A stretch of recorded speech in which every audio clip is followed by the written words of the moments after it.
በንግግርም ሆነ በሥራ ላይ የሚንጸባረቅ ሐያ ለሴት ልጅም ሆነ ለወንዱ በርካታ ጠቀሜታዎችን ያስገኛል። አንደኛ፣ የአላህን ስብሓንሁ ወተዓላ ውዴታ ያስገኛል። ከዚህ ቀደም እንዳሳለፍነው ሐያ የአላህ ስብሓንሁ ወተዓላ ባህሪ ነው። አላህ ስብሓንሁ ወተዓላ ሐያ አድራጊና ገመናን ሸፋኝ የሆነ አምላክ ነው። ከዚህ በተጨማሪም ሐያ የመላእክትና የተመረጡ የአላህ ነቢያት ዓለይሂም ሰላም ባህሪ ነው። ስለሆነም በዚህ ባህሪ የተዋበን ፍጡር አላህ ስብሓንሁ ወተዓላ የሚወድ ስለመሆኑ ጥርጥር የለውም። ታዲያ አላህ ስብሓንሁ ወተዓላ እንዲወደው የማይፈልግ ማን አለ?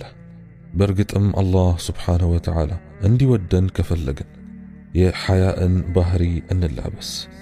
ሐያ የአላህ የመላእክትና የነቢያት ባህሪ ነውና ይህንን ባህሪ ከእጃችን ለማስገባት አብዝተን እንጣር። ሁለተኛ፣ ዲናችንን ይጠብቅልናል።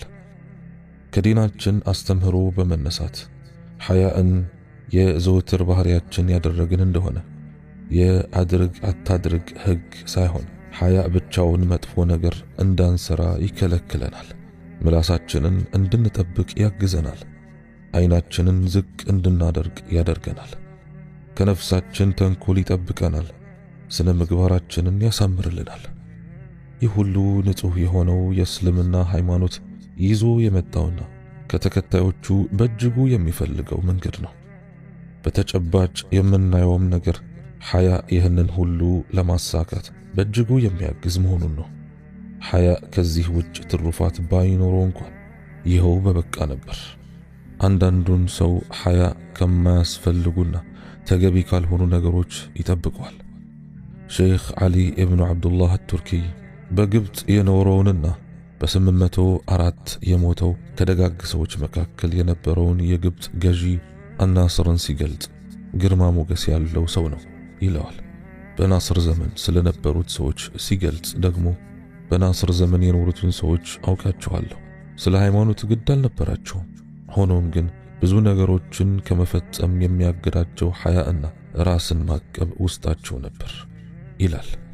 ይህንኑ ንግግር አልሓፊዝ ኢብኑ ሐጀር የዘገቡት ሲሆን ሼኽ ዓሊ በዘመናችን ያለውን ሁኔታ ቢያዩ ኑሮ ምን ይሉ ነበር በማለት ይጠይቃል። እኛም እስቲ እንጠይቅ። እነኚህ ሁሉ ዘጋቢዎች ከዘገባቸው በኋላ ያለውን የዘመናችንን ሁኔታ አይተው ቢሆን ኑሮ ምን ይሉ ይሆን? ኢና ሊላህ ወኢና ኢለይሂ ራጂዑን። ሶስተኛ፣ ክብራችንን ይጠብቅልናል። ሰዎች ሐያ ላለውና ለሌለው ሰው የሚሰጡት ግምት እኩል አይደለም። ሰዎች ሰውን የሚያከብሩት አንድ ሰው ለራሱ በሰጠው ግምት ልክ ነው። ራሱንና ሌሎችን የሚያከብር ከሆነ ያከብሩታል፣ ያልሆነ እንደሆነ ደግሞ ይንቁታል፣ ደረጃውንም ያወርዱታል። አንድ ሰው ራሱን የሚያስከብረውም ሆነ የሚያዋርደው በሐያኡ ልክ ነው። ሐያ ያላት ሴት በተለምዶ ክብሯንና ጨዋነቷን የጠበቀች ናት። ዲን ማይኖራት እንኳን ሐያዋ ራሷን እንድትጠብቅ ያደርጋታል። በዚህም ራሷንም ሆነ ቤተሰቧን ከመጥፎ ነገር በመጠበቅ የራሷንም ሆነ የነሱን ክብር ትጠብቃለች። አራተኛ፣ ሐያ የሴትነት መገለጫ ነው። በሴትነቷ ክብር የሚሰማት ሴት ከተፈጥሯዊ ባህሪዋ አንጻር ተቃራኒ አትሆንም። ወንዳ ወንድና ፈጣጣ ሴት ከእውነተኛ የሴትነት ባህሪዋ የራቀች ናት። ከሐያ እና ከዓይን አፋርነት በላይ ለሴት ልጅ በውበት ላይ ውበትን የሚጨምርላት ነገር የለም። ሐያ ያላት ሴትም ትክክለኛና እውነተኛ ሴት ናት። ሆኖም ግን በዘመናችን በነጻነት ስም በርካታ ከሴት ልጅ ተፈጥሯዊ ባህሪ ጋር የማይሄዱና የእስልምናን አስተምህሮ የሚጻረሩ ድርጊቶችን እናስተውላለን። ብዙዎችም ድርጊቱ ትክክል እንዳልሆነ ውስጣቸው እያወቀ ሌሎች ስላደረጉ ብቻ ሲያደርጉት ይታያል። ለማንኛውም ሴት ከሴት ልጅ ጋር የማይሄደውን ባህሪ ከውስጧ ስሜት በላይ የሚነግራት ማንም የለም። ስለሆነም ሙስሊሟ ሴት በዚህ ረገድ ሁሌም ንቁ ልትሆንና አላህ ስብሓነሁ ወተዓላ በሚወደው ነገር ላይ ብቻ መዘውተር ይኖርባታል። እርቃንነትንም ሆነ ሌላውን ከሴት ልጅ ሐያ ጋር የሚጣረሰውን ነገር ሁሉ አጥብቃ ልትሸሽ ይገባል። ሄንሪ መከው የተባለ ምዕራባዊ ጸሐፊ እንዲህ ይላል። በግድግዳዬ ቢሮ ላይ 2 የተሰቀሉ ፎቶዎች አሉ። አንደኛዋ ኒቃብ የለበሰች የሙስሊም ሴት ፎቶ ሲሆን ሁለተኛዋና ከጎኑ ያለው ደግሞ እራፊ ጨርቅ እላዩዋ ላይ ጣል ያደረገች እርቃኗንና ለቁንጅና ውድድር የምትሳተፍ አሜሪካዊት ናት። የመጀመሪያዋ ከዓለም ሁሉ ገላዋን የደበቀች ሽፍን ውድ ሴት ስትሆን ሁለተኛዋ ለዓለም ሁሉ ገላዋን በአደባባይ የምታሳይ ርካሽ ሴት ናት።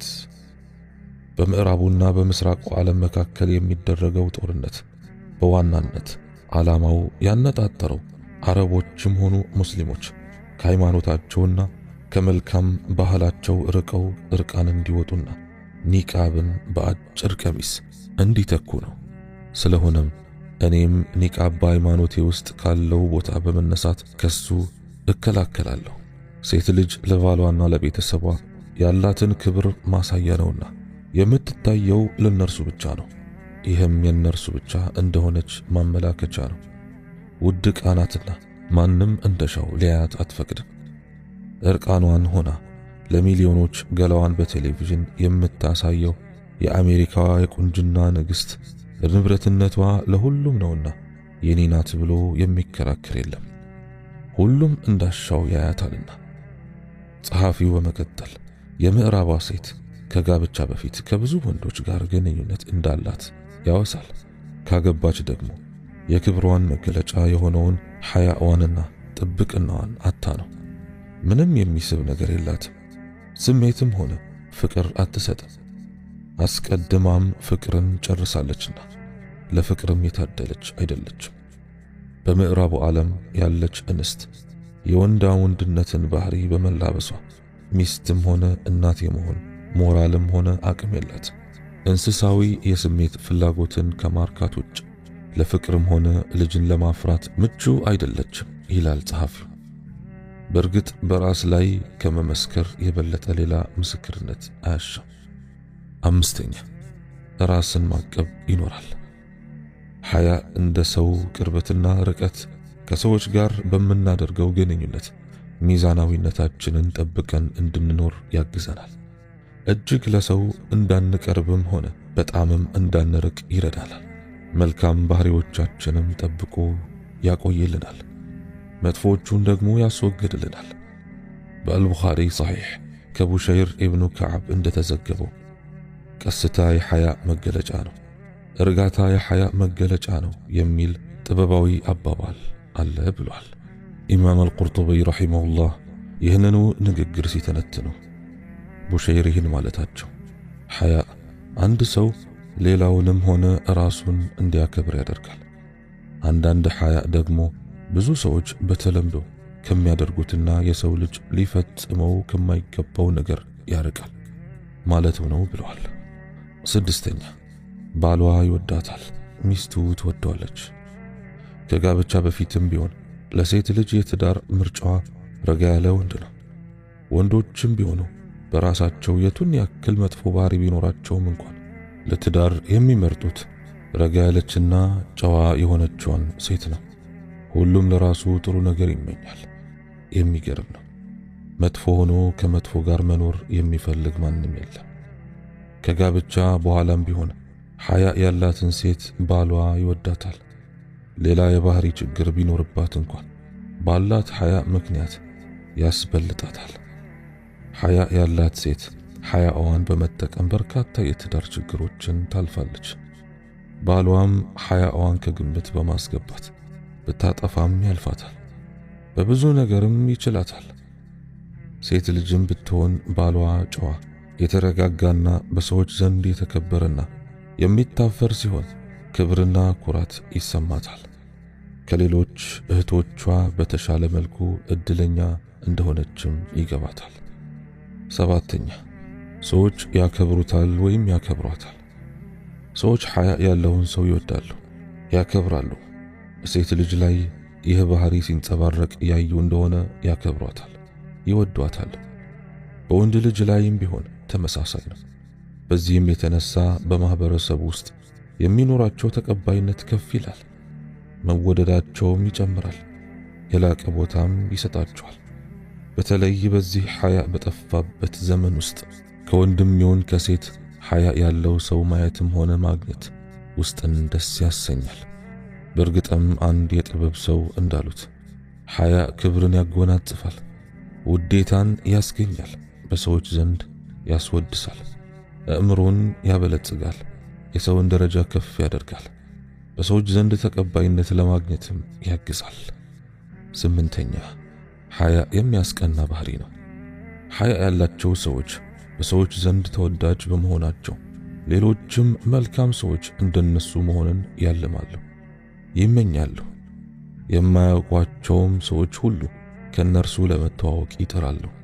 በዚህ መልካምና በጎ ተፈጥሯዊ ባህሪ ሞኝነት በሆነበት ዘመን የመልካም ባህሪ ባለቤት ሆኖ መገኘት በእርግጥም መታደል ነው።